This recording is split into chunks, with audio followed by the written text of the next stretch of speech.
श्री हरि। आज हम सुनेंगे श्रीमद् भगवद गीता अध्याय 2 के श्लोक संख्या 55 से लेकर 65 तक का वर्णन। श्लोक संख्या 55। श्री भगवान उवाच प्रजहाति यदा कामान् सर्वान् पार्थ मनोगतान् आत्मैवात्मना तुष्टा स्थित प्रज्ञस्तोदच्यते। श्री भगवान बोले, हे अर्जुन, किस काल में यह पुरुष मन में स्थित संपूर्ण कामनाओं को भली भांति त्याग देता है और मन से आत्मस्वरूप का चिंतन करता हुआ उसी में संतुष्ट रहता है, उस काल में वह स्थित प्रज्ञ कहा जाता है। श्लोक संख्या 56। दुःखैन्वेषु द्विगुण मनः सुखेषु विगत स्पृह वीतराग भय क्रोध स्थिति धीर्म निरुच्यते। दुखों की प्राप्ति होने पर जिसके मन में उद्वेग नहीं होता, सुखों की प्राप्ति में सर्वथा निस्पृह है तथा जिसके राग भय और क्रोध नष्ट हो गए हैं, ऐसे मुनि स्थिर बुद्धि कहा जाता है। श्लोक 57। यह सर्वत्रानभि स्नेहस तत्प्राप्य शुभाशुभम नाभिनन्दति न द्वेष्टि तस्य प्रज्ञा प्रतिष्ठिता। जो पुरुष सर्वत्र स्नेह रहित हुआ, यदृच्छया प्रारब्धवश प्राप्त शुभ या अशुभ से न प्रसन्न होता है न द्वेष करता है, उसकी बुद्धि स्थिर है। श्लोक संख्या 58।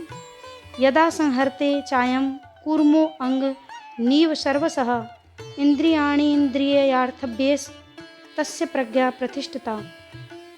जैसे कछुआ अपने अंगों को सब ओर से समेट लेता है, वैसे ही जब यह पुरुष इंद्रियों को इंद्रियों के विषयों से सब प्रकार से हटा लेता है, तब उसकी बुद्धि स्थिर है। श्लोक संख्या 59। विषया विनिर्वर्तन्ते निराहारस्य देहिनः रसवर्जम रसो अप्यस्य परम दृष्ट्वा निवर्तते। इंद्रियों द्वारा विषयों को ग्रहण न करने वाले पुरुष के भी विषय तो निवृत्त हो जाते हैं, परंतु उनमें रहने वाली आसक्ति निवृत्त नहीं होती। इस स्थित प्रज्ञ पुरुष की तो आसक्ति भी परमात्मा का साक्षात्कार करके निवृत्त हो जाती है। श्लोक संख्या 60। यततो यपि कौन्तेय पुरुषस्य विपश्चितः इंद्राणि प्रमार्थीनि हरन्ति प्रसवं मनः। हे अर्जुन, आसक्ति का नाश न होने के कारण यत्न करते हुए बुद्धिमान पुरुष के मन को भी ये इंद्रियां बलात् हर लेती हैं। श्लोक संख्या 61। तानि सर्वाणि संयम्य युक्त आसीत मत्परः वशे ही यस्य इंद्राणि तस्य प्रज्ञा प्रतिष्ठिता। इसलिए साधक उन सारी इंद्रियों को वश में करके समाहित चित्त हुआ मेरे परायण होकर ध्यान में बैठे, क्योंकि जिस पुरुष की इंद्रियां वश में होती हैं उसकी बुद्धि स्थिर हो जाती है। श्लोक संख्या 62। ध्यायतो विषयान् पुंसः संगस्ते सुपजायते संगस्ते सुपजायते संगात संजायते कामः कामात् क्रोधो अभिजायते। विषयों का चिंतन करने वाले पुरुष की उन विषयों में आसक्ति हो जाती है, आसक्ति से उन विषयों की कामना उत्पन्न होती है और कामना में विघ्न पड़ने से क्रोध उत्पन्न होता है। श्लोक संख्या 63।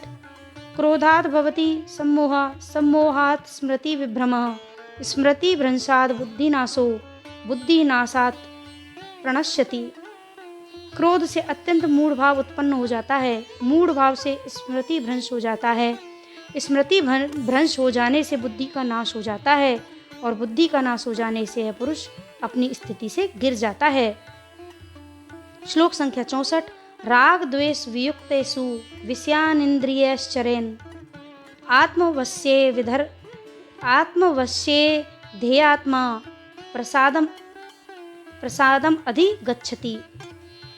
अपने वश में किए हुए अंतःकरण वाला साधक नियंत्रित और राग द्वेष रहित इंद्रियों द्वारा विषयों में विचरण करता हुआ भी अंतःकरण की निर्मलता को प्राप्त करता है।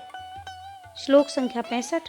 प्रसादे सर्व दुखानां हानिरस्योपजायते प्रसन्न चेतसो याशु बुद्धि पर्यवतिष्ठते। अंतःकरण निर्मल हो जाने पर इसके सभी दुखों का नाश हो जाता है और उस प्रसन्न चित्त वाले उस कर्मयोगी की बुद्धि शीघ्र ही स्थिर हो जाती है। तो ये हैं हमारे अध्याय 2 के श्लोक संख्या 55 से लेकर 65 तक का वर्णन। श्री हरि विष्णु